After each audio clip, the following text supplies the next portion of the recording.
¿Por qué hay sufrimiento? Intentar dar una respuesta a la pregunta sobre el sufrimiento humano requeriría una comprensión total del propósito del universo, en un nivel conceptual que es donde la mente humana opera. Pero ningún ser humano puede jamás alcanzar esta comprensión. Porque el propósito total del universo va mucho más allá de cualquier cosa que pueda ser comprendida a través de conceptos mentales. Sin embargo, es posible encontrar una aproximación y dar una mínima comprensión sobre el propósito del sufrimiento de la humanidad en este planeta. Si miras al camino de tu vida, te podrías preguntar: ¿cuál era el objetivo del sufrimiento que viví? Hoy puedes quizás comprender que sin ese sufrimiento no hubieses evolucionado.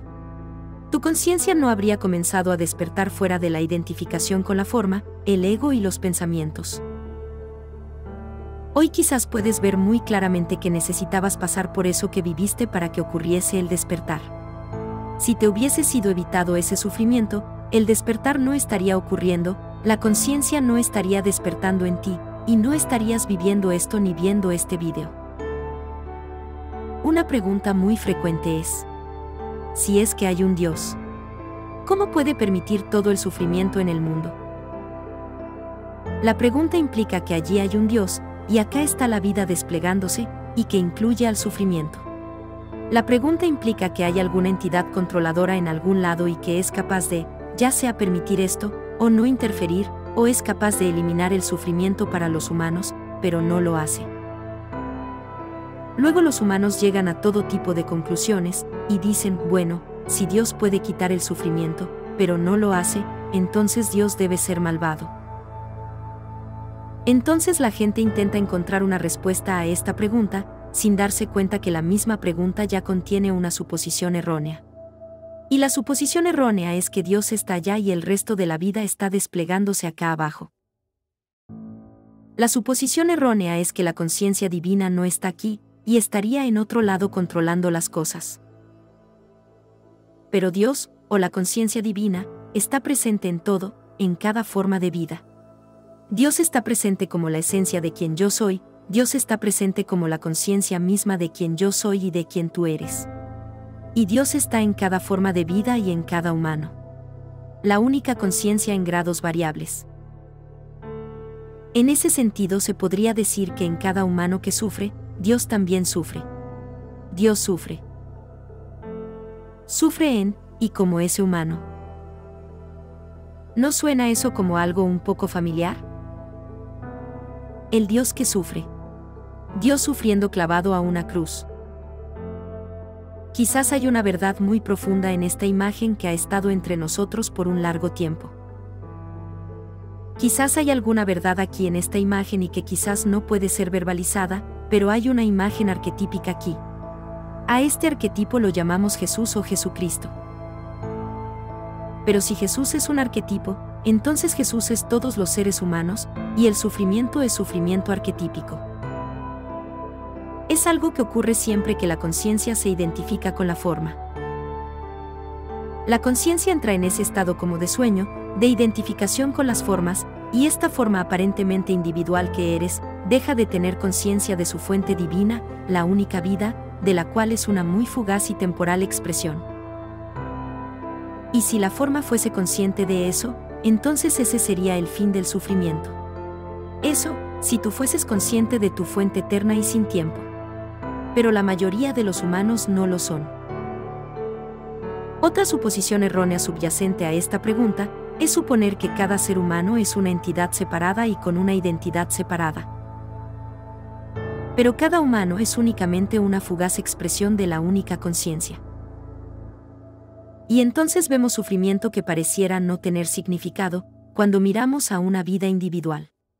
Una vida que puede que dure solo un año, un mes, unos pocos meses, o quizás sea mucho más corta. O una vida que es interrumpida prematuramente. Ese sufrimiento parece sin sentido cuando miramos al humano como una entidad separada. Pero si consideramos la posibilidad de que el ser humano aparentemente separado puede que sea una expresión temporal de aquel uno que subyace a los muchos, entonces es posible aceptar la posibilidad de que todo el sufrimiento humano es finalmente el sufrimiento de Dios, cuando Dios intenta entrar en este mundo. A veces se le ha llamado el descenso de la conciencia en la materia. Y todo el sufrimiento puede que sea parte del proceso de despertar de la humanidad. Los dolores de parto del despertar de la conciencia. El despertar es la desidentificación de la forma. Si ese es el caso, y ya que hemos visto el rol del sufrimiento en la vida del individuo, si esto se aplica a la totalidad, entonces en cada humano aparentemente individual que sufre, ese sufrimiento no es desperdiciado. Parece ser desperdiciado si es que ves a ese individuo como totalmente separado. Pero ese individuo es uno con la totalidad. Una expresión temporal del uno. Entonces, toda forma de sufrimiento es finalmente parte del proceso del despertar. Lo precede o es una parte inevitable del proceso, sin la cual el despertar de la humanidad no estaría ocurriendo. Esto no significa que el sufrimiento no deba ser aliviado cada vez que te lo encuentras, ya que parte del despertar es, por supuesto, reconocer que tú y el otro son finalmente uno. Y luego, puedes sentir el sufrimiento de otro ser humano casi como el tuyo propio, y entonces lo ayudas. Esto también es parte del despertar. Volviendo al símbolo de la cruz, vemos que la cruz ya ha estado ahí por más de 2000 años, con la imagen arquetípica de Jesús en la cruz, en donde Jesús es todos los seres humanos. Y también, como ya lo hemos dicho antes, la cruz no es solamente el símbolo del sufrimiento. La cruz es también el símbolo de lo divino. Aquí tenemos realmente la explicación de algo que nadie habría podido poner en palabras. Una imagen puede ser mucho más poderosa. No necesita usar estructuras mentales conceptuales. La cruz es un símbolo de sufrimiento, y al mismo tiempo la cruz es un símbolo de Dios o de la divinidad. Y puedes ver en la yuxtaposición de esto, o en la fusión de estos aspectos aparentemente irreconciliables, el sufrimiento y la divinidad en uno. La implicación es profunda. Y esta es que la divinidad y el sufrimiento tienen un único propósito. La divinidad sufre cuando se identifica con la forma y crea esta realidad. Una realidad de la cual todas las enseñanzas espirituales apuntan al hecho de que no es la realidad última. Y cuando el individuo despierta y mira hacia atrás a su sufrimiento, lo ve casi como si hubiese salido de un sueño. Esto mismo aplica para la humanidad como un todo. Cuando hay un despertar colectivo, los humanos miran atrás a su propia historia y se dan cuenta de que fue como un sueño que se convirtió en pesadilla. Pero fue una etapa necesaria en la evolución de la conciencia. En nuestra realidad parece haber, en esta dimensión, un proceso en el cual Dios está entrando más completamente en esta dimensión. Cuando los humanos despiertan, la conciencia divina entra más completamente en esta dimensión. Y el proceso en el cual la conciencia divina está entrando más completamente en esta dimensión, implica lo que a nosotros nos parece como sufrimiento. Por supuesto, Dios es la vida sin tiempo y no manifestada. Los informa. La vida que subyace a toda manifestación. En esa dimensión nada le ocurre a Dios.